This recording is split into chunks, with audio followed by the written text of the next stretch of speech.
സംസ്ഥാനത്താകെ വ്യാപിച്ചു കിടക്കുന്ന പാതിവില തട്ടിപ്പ് കേസിന്റെ അന്വേഷണം ക്രൈംബ്രാഞ്ചിന് വിട്ടു.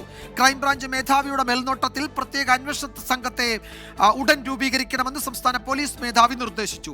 5 ജില്ലകളിലായി രജിസ്റ്റർ ചെയ്ത 34 കേസുകളായിരിക്കും ആദ്യം ക്രൈംബ്രാഞ്ച് അന്വേഷിക്കുക.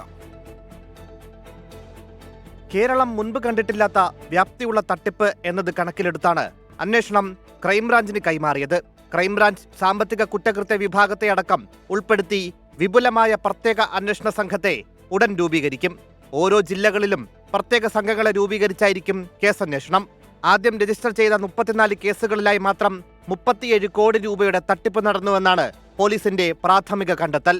എറണാകുളം 11, ഇടുക്കി 11, ആലപ്പുഴ 8, കോട്ടയം 3, കണ്ണൂർ 1 എന്നിങ്ങനെ 34 കേസുകളാണ് ക്രൈംബ്രാഞ്ച് ആദ്യം അന്വേഷിക്കുക. അനന്തു കൃഷ്ണൻ, KN ആനന്ദകുമാർ തുടങ്ങിയവരെ ചോദ്യം ചെയ്യുകയായിരിക്കും പ്രത്യേക അന്വേഷണ സംഘത്തിന്റെ ആദ്യ നീക്കം. അന്വേഷണം ആരംഭിച്ച ശേഷം ലോക്കൽ പോലീസ് രജിസ്റ്റർ ചെയ്ത മറ്റ് കേസുകൾ കൂടി ക്രൈം സംഘത്തിന്റെ പരിധിയിൽ ഉൾപ്പെടുത്തും.